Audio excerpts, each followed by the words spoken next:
Nasa 34 million pesos na halaga ng shabu. Nasabat sa 4 na lalaking naaresto sa anti-drug operation sa Caloocan City.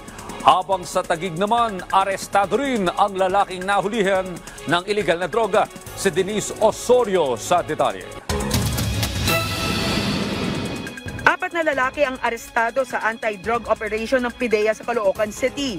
Nakumpiska sa kanila ang 5 kilogram ng shabu na aabot sa 34 million pesos. Kasama sa nakumpiska ang sasakyan, cellphone, marked money at identification cards. Naharap sila sa paglabag sa Comprehensive Dangerous Drugs Act of 2002. Walang mukhang maihaharap ang 20 anyos na lalaking ito sa C6 Taguig. Nahulihan siya ng higit 51 grams ng hinihinalang shabu na nagkakahalaga ng 300,000 piso. Umamin ng suspect na ito na ang ikalawang beses na siya'y nahuli. Naharap ang suspect sa paglabag ng Comprehensive Dangerous Drugs Act of 2002. Denise Osorio para sa Pambansang TV sa Bagong Pilipinas.